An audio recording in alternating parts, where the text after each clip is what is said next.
Hey everyone, I very well understand कि जब भी हम बात करते हैं इस पर्टिकुलर टॉपिक के regarding that is all about tenses, तब सारे के सारे बच्चे थोड़े से टेंशन में आ जाते हैं। बट टेंशन लेने की जरूरत नहीं है, क्योंकि जब हम बात करते हैं सीबीएसई क्लास 10th बोर्ड के पेपर्स के बारे, आई डेफिनेटली अग्री कि 12 क्वेश्चन आते हैं, उसमें से 10 क्वेश्चन हमें करना है। अब उस 10 में से भी टेंसेस के क्वेश्चन किस टाइप के आते हैं वो हम देखेंगे इस सेशन में। एंड टेंसेस जो है वो हम पहली बार नहीं पढ़ रहे, आपको घबराने की जरूरत नहीं है कि टेंसेस क्या है।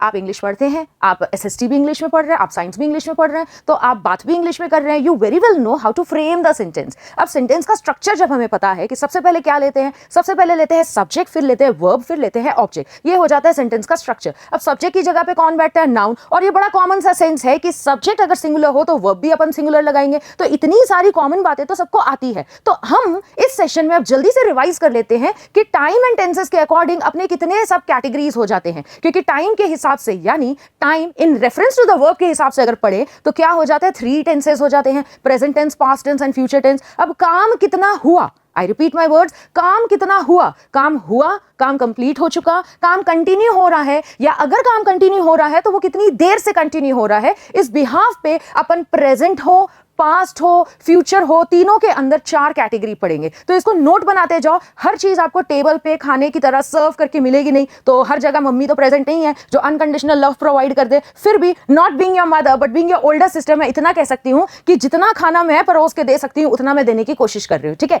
तो बात करते हैं यहाँ पे, जब प्रेजेंट के बारे में बात कर रहे हैं तो नोट करते चलना साथ साथ कि 4 कैटेगरी होती है। ये तो हर बच्चे को पता है। अब सिंपल प्रेजेंट टेंस के अंदर क्या होता है बेटा? सिंपल प्रेजेंट टेंस के अंदर देखो, वर्ब जो है वो अपनी कौन से फॉर्म में होगी? वो अपनी V1 फॉर्म में होगी। अब इसका यूज कहां करते हैं? क्योंकि क्वेश्चन में अगर 4 कैटेगरीज ऑफ वर्ब्स आ जाती है तो हमें यही तो आइडेंटिफाई करना है कि टेंस कौन सा है, उस अकॉर्डिंग अपन वर्ब चूज कर लेंगे। तो ये जो सिंपल प्रेजेंट टेंस है ना, ये क्या क्या बताता है? नोट बनाओ, लिखते जाओ। ये बताता है जब भी हम यूनिवर्सल ट्रुथ के बारे में बात करेंगे, जब भी हम हैबिचुअल एक्शन के बारे में बात करेंगे। हैबिचुअल एक्शन मतलब कोई परमानेंट एक्शन के बारे में बात कर रहे हैं, कोई रेगुलर हैबिट है, कोई फैक्ट है, कोई प्रोवर्ब है, कोई सेइंग है, न्यूज़पेपर की हेडलाइन है, इन सब के बारे। हाँ, और भी यूजर्स होते हैं, लेकिन वो सारे जो मेजर यूजर्स होते हैं वो नहीं पूछे जा रहे हैं अपने सीबीएसई के एग्जाम में। इसीलिए बोल रही हूं, टेंस से टेंशन लेने की जरूरत नहीं है। It should be simply like this कि when Nidhi ma'am is here then why to fear, that kind of an attitude you should also have. तो सिंपल प्रेजेंट टेंस में ये यूज हो रहा है, V1 form of the verb है। इसमें काम कितना हुआ ये नहीं बताया जा रहा, बस काम हुआ। आज की तारीख में, प्रेजेंट के टाइम में काम हुआ।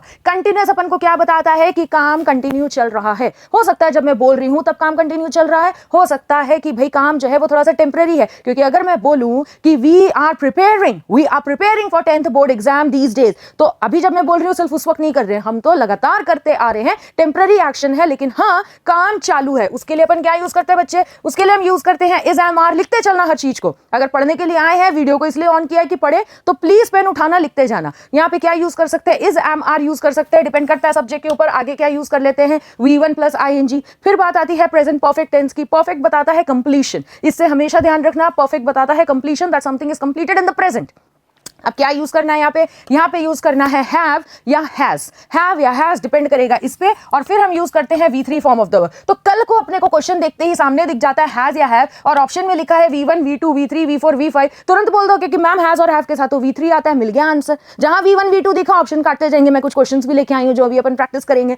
Present perfect continuous tense, continuous ma'am अभी आपने बताया था काम चल रहा है, तो प्रेजेंट परफेक्ट कंटीन्यूअस टेंस की काम तो चल रहा है, लेकिन ये काम कितनी देर से चल रहा है ये हमें बताता है परफेक्ट कंटीन्यूअस टेंस। और प्रेजेंट में चल रहा है तो present perfect continuous tense. Simple सी बात। यहां अपन ने क्या यूज किया? Have been. हैव की जगह हैज भी हो सकता है, अगर सब्जेक्ट चेंज हो तो। ही या शी होगा तो हैज भी लगा सकते हैं, हैज बीन लर्निंग, इस तरह। और साथ में ये क्या है? For 1 month. तो ये फॉर करके, सिंस करके अपने पास क्या होता है बेटा? अपने पास होता है टाइम एक्सप्रेशन। फॉर या सिंस करके हमारे सामने ना टाइम एक्सप्रेशन होता है। फॉर बताता है हमें क्या? ड्यूरेशन की, कितनी देर से चल रहा है। और सिंस बताता है, नोट कर लो फिर से, सिंस बताता है certain point of time, exact point of time. जैसे सिंस जनवरी 1, सिंस मंडे, तो मंडे एग्जैक्ट टाइम बता दिया, लेकिन 4 घंटे से चल रहा है, 4 दिन से चल रहा है, 4 महीने से चल रहा है, 1 महीने से चल रहा है, तब अपन क्या यूज करते हैं? फॉर। अब सेम चीज को स्टोर रखना, पॉज कर लो चाहे तो वीडियो, अपने नोट्स चाहे तो एक बार देख लो, फिर इसी चीज को पास्ट में अप्लाई करते हैं। सिंपल पास्ट टेंस, पास्ट में काम हुआ, कंप्लीट हुआ नहीं हुआ पता नहीं, काम हुआ। पास्ट कंटिन्यूअस, काम चल रहा था।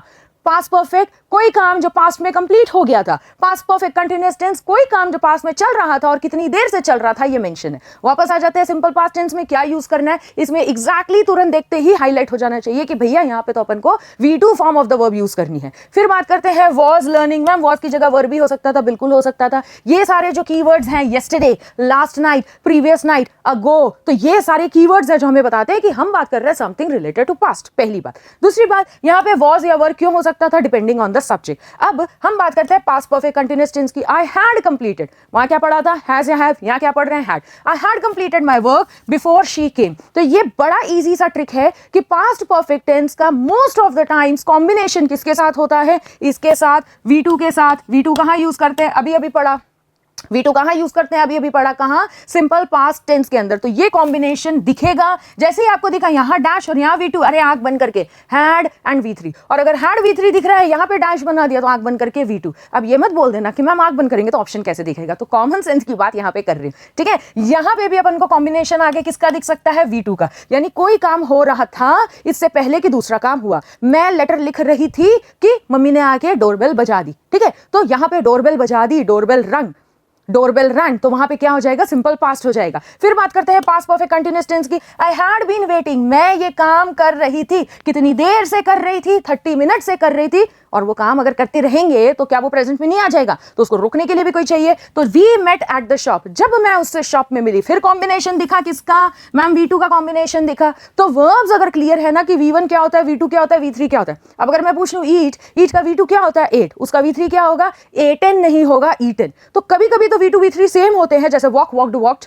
टॉक टॉक टॉक्ड, तो इस तरह से सेम होते हैं। लेकिन समटाइम्स अलग भी होते हैं, जैसे ड्राइव ड्रोव ड्रिवन, ईट एट ईटन, सिंग सांग संग, रिंग रैंग रंग, तो कुछ भी हो सकता है। ओके, रिंग रैंग रंग से रिंगा रिंगा रोज इसमें नहीं जाएंगे। अपन सीधा चलते हैं कहां, future tense. Future past tense, future past tense ऐसा कुछ नहीं होता, तो यहाँ पे गलती होगी लिखने में, इंसान है गलती हो जाती है, तो अपन क्या लिखेंगे, यहाँ लिखेंगे सिंपल फ्यूचर टेंस। तो सिंपल फ्यूचर टेंस में हम क्या यूज करते हैं बेटा, V1 form of the verb. लेकिन इस V1 को अभी अभी हम देख के आए, कहां यूज करते हैं, V1 को अपन देख के आए हैं सिंपल प्रेजेंट टेंस में भी यूज करते हैं। लेकिन इस V1 के साथ अपने को क्या मिलेगा, शैल या विल मिलेगा। मैम शैल किसके साथ यूज करें, विल किसके साथ यूज करें, तो ध्यान रखना अगर दोनों चीजें ऑप्शन में है तब आपको नोट होनी चाहिए कि आई के साथ आपको प्रेफरेंस देना है शैल को, ही और शी के साथ आप प्रेफरेंस दे सकते हैं विल को। लेकिन अगर एक ही चीज लिखना है, खाली डैश है, अपन को खुद भरना है सिंपल फ्यूचर टेंस, तो शैल या विल कुछ भी भर सकते हैं, चलेगा, क्योंकि यहां सिर्फ फॉर्मल और इनफॉर्मल इंग्लिश के बीच में डिफरेंस के बारे में बात हो रही है। नेक्स्ट बात करते हैं किसके बारे, फ्यूचर कंटीन्यूअस टेंस, यानी विल बी टीचिंग। आईएनजी तो चाहिए ही सही,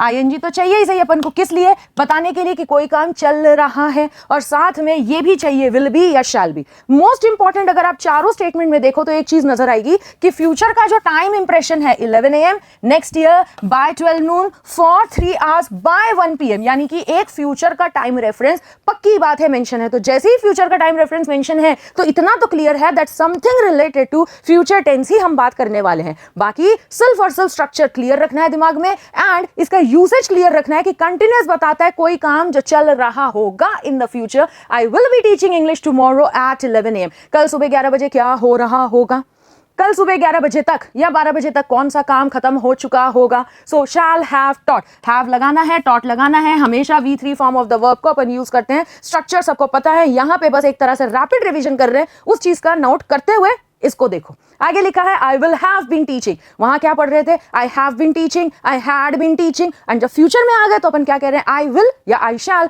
have been teaching.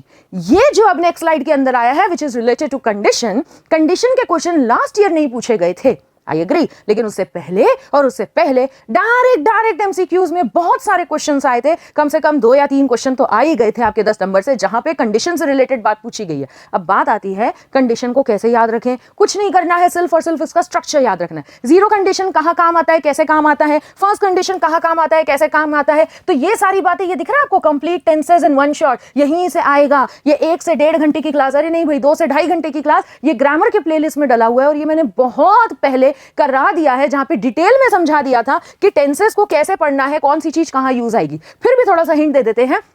Zero condition मतलब हम 100% रिजल्ट के बारे में बात कर रहे हैं। फर्स्ट कंडीशन मतलब 90 से 99% चांसेस हैं कि काम हो जाए। कंडीशन ऐसी होगी तो 90 से 99% चांसेस है कि रिजल्ट आ जाए। सेकंड कंडीशन में हम बात करते हैं हाइपोथेटिकल सिचुएशन के बारे, दैट मींस इमेजिनरी सिचुएशन के बारे, जो चीज अभी नहीं है लेकिन ऐसा नहीं है कि नहीं है, हो ही नहीं सकता, हो सकता है इन फ्यूचर। अब जब होगा उस हिसाब से रिजल्ट आएगा, तो अपन कह लेते हैं 40 से 45% चांस मान लो रिजल्ट के बारे। एंड थर्ड कंडीशन क्या हो जाएगी? थर्ड कंडीशन होती है कि कोई चीज हो गया, एग्जाम निकल चुका, अब पछतावे हो तो क्या, जब चिड़िया चुग गई खेत। तो जो चीज हो चुका, घड़ी नहीं है अपने पास कि पड़ाक से टाइम मशीन में ट्रैवल करके अपन पीछे चले जाए, वो चीज पॉसिबल नहीं है। तो ये वो वाली कंडीशन है कि हम पीछे जा नहीं सकते, चीजों को रेक्टिफाई नहीं कर सकते। जब कंडीशन ही पॉसिबल नहीं है तो रिजल्ट कैसे पॉसिबल होगा? इसीलिए 0% रिजल्ट। अब देखना, स्ट्रक्चर पे फोकस करना। V1 के साथ क्या लिया? V1। तो जीरो कंडीशन में लेते हैं V1 और V1। इफ बताता है हमें कि हम कंडीशन के बारे में बात कर रहे हैं, मैम क्या हर बार इफ रहेगा? नहीं, बेसिक चीज तो हम पढ़ के आए ना कंजंक्शंस में। कंजंक्शंस में नहीं पढ़ा था। अनलेस भी कंडीशन बताता है, इफ भी कंडीशन बताता है, वेदर भी कंडीशन बताता है, व्हेन भी कंडीशन बताता है। When you fulfil this thing I will provide you. अगर आप फुलफिल करोगे या अगर आप अच्छे नंबर लाओगे तो मैं आपको गाड़ी लेके दूंगी, तो मैं गाड़ी लेके दूंगी। अगर अच्छे नंबर लेके आओगे, V1, if you get good marks V1, I will buy you a bike, यानी will और साथ में V1, यानी अगर रिजल्ट आ जाएगा तो चांसेस है कि मैं आपको ये चीज दिला दूं। वो वाली बात हो गई है किसके अंदर? फर्स्ट कंडीशन के अंदर। यानी इफ के साथ हम क्या यूज कर रहे हैं? V1, ऊपर भी V1, लेकिन वहां रिजल्ट में V1 और यहाँ पे will या shall या can, लेकिन इतना नहीं आता एग्जाम में, सिंपली will या shall के साथ V1। Zero condition, if I had millions, क्या यूज किया? V2। हैड मैम V2 होता है, हाँ ये भी रिवीजन में करा दिया है, ये भी क्लास के अंदर कई बार बता दिया है कि हैज, हैव, हैड के कितने फॉर्म्स होते हैं और कैसे लिखा जाता है। तो हैड होता है अपना V2 form. If I had millions, अभी नहीं है भाई, लेकिन ऐसा तो नहीं है कि आगे नहीं होगा। अगर होगा, ये कंडीशन पूरी होगी तो कितने चांसेस है? इतने चांसेस है काम होने के। तो आगे अपन क्या लगाते हैं? आगे अपन लगाते हैं वर्ड या कुड, और साथ में क्या लेते हैं? साथ में लेते हैं V1 ओनली। स्ट्रक्चर याद रखो, जैसे ही ये स्ट्रक्चर देखा अपन को तुरंत पता पड़ जाएगा कि अच्छा यहाँ पे ये लगाना था। अभी क्वेश्चंस देखेंगे फिर देखना। If I had studied timely, had studied यानी हैड के साथ हम क्या ले रहे हैं? हैड के साथ हम V3 ले रहे हैं और आगे है वुड या कुड, हैव और साथ में V3 form of the verb. जैसे ही स्ट्रक्चर देखेंगे आंसर देंगे। अब थोड़ा सा देखते हैं कि एग्जाम में भैया क्वेश्चंस किस टाइप के आते हैं। मेरे ख्याल से रेड कलर ले लेना चाहिए जो विजिबल होगा। डियर मिस्टर विलियम्स, किसके बारे में बात कर रहे हैं? ऊपर कुछ नहीं है अपने पास मेंशन, डायरेक्ट आगे dear Mister Williams, that means something related to letter. जैसे ही ऑप्शंस देख आ रहे भैया टेंसेस, घबराहट हो गई। No, simply dear Williams, letter के बारे। लेटर हमेशा किस में लिखते हैं? फॉर्मल लेटर लिखते हो ना, किस में लिखते हो? कि काम हो चुका, अब मैं आपके पास लेटर लिख रहा हूं, या मैं ये लेटर में ये बता रहा हूं। सिंपल प्रेजेंट टेंस ज्यादातर यूज करते हैं। We are pleased, are please simple present, are please simple present, लेकिन कौन से वॉइस में है? ये है अपना पैसिव वॉइस में। अब आपको इतना सा ध्यान रखना है कि जब भी अपन पैसिव वॉइस के बारे पढ़ते हैं तो पैसिव वॉइस में V form of the verb, कौन सी? B form of the verb को हम यूज करते हैं और साथ में V3 form of the verb use करते हैं। इसका थोड़ा सा बाद में अलग से बता देंगे, लोड मत लो, लेकिन mixture of active and passive voice definitely आता है रिपोर्टेड स्पीच एंड टेंसेस के अंदर। देखना, we are pleased to inform you that your application for the new position, आपका एप्लीकेशन अप्रूव हो चुका है। तो अभी हम आपको प्लीज है इन्फॉर्म करने में कि आपका एप्लीकेशन अप्रूव हो चुका है, तो प्रेजेंट में ही जाएगा। तो फ्यूचर की क्या जरूरत, पास्ट की क्या जरूरत? ये रहा आंसर प्रेजेंट में। वहीं से ट्रिक मिला, प्रेजेंट सेलेक्टेड। आगे बढ़ो, आगे क्या लिखा है? अनाउंसमेंट है bye selecting the correct option. कोई अनाउंसमेंट कर रहे हैं अपन, एक्साइटिंग न्यूज है कि हमारा जो स्कूल का कॉयर ग्रुप है, म्यूजिक ग्रुप है, हैज सक्सेसफुली, हैज अभी तो बताया था मैम, हैज, हैव, हैड के साथ हमेशा V3 लेना है। कहां है V3? ये रहा V3, आंसर मिल गया। फिर क्यों लेते हैं इतनी टेंशन? ये रहा आंसर मिल चुका।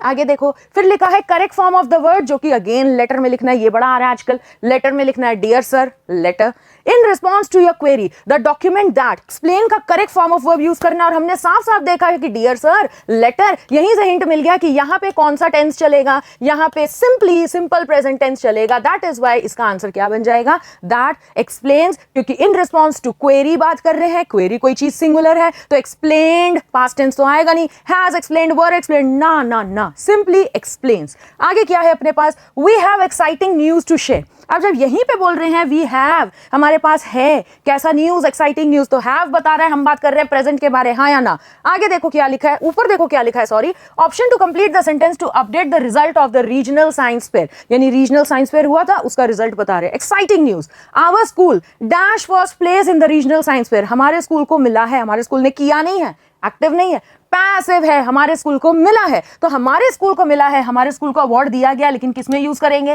प्रेजेंट में। प्रेजेंट कौन सा दिख रहा है? ये तो पास्ट है, V2 पास्ट है, ये भी पास्ट है, हैड और V3। तो our school has been awarded, has present, been awarded अपन को क्या बता रहा है, परफेक्ट टेंस ही बता रहा है, लेकिन पैसिव वॉइस में, एक्टिव में नहीं। अब पैसिव और एक्टिव थोड़ा सा तो अपने आप से समझना पड़ेगा कि भैया क्या है, रिवाइज करना पड़ेगा, समझना नहीं पड़ेगा। वैसे आगे देखो क्या लिखा है, ये भी आजकल बहुत आ रहा है, बड़ा इजी सा है, देखना। द मॉर्निंग ड्यू कैप्चर्स, जैसे ही पता पड़ा ये ऑप्शन देखे, अरे भाई ये तो कुछ आ गया समथिंग रिलेटेड टू टेंसेस, क्योंकि वर्ब्स है, ठीक है। ऊपर क्या लिखा है, प्रेजेंट है, तो जब प्रेजेंट है, यहां क्या लिखा है, प्रेजेंट है, एम्ब्रेसेस क्या है, प्रेजेंट है, तो अपन भी प्रेजेंट चूज कर लेंगे। तो ये पास्ट और फ्यूचर तो चाहिए ही नहीं। अब बचते हैं दो। अब थोड़ा सा रूल रिलेट कर लो सब्जेक्ट वर्ब अग्रीमेंट का। क्या लिखा है, द फ्लावर्स एंड ग्रास। तो कभी भी दो सब्जेक्ट, सब्जेक्ट 1 और सब्जेक्ट 2 अगर एंड से रिलेट होता है और इसके आगे अगर आर्टिकल लिखा होता है, इसके आगे कोई आर्टिकल नहीं लिखा होता है, ए एंड द, तो हम मानते हैं कि हम एक ही चीज के बारे बात कर रहे हैं, एक ही कॉन्सेप्ट के बारे बात कर रहे हैं, या फिर एक ही आइडिया के बारे बात कर रहे हैं। तो जब हमने ऐसा माना है कि हम एक ही के बारे बात कर रहे हैं, तो नेचुरल सी बात है कि एक है तो समथिंग सिंगुलर है तो reflex will be the answer, as simple as that.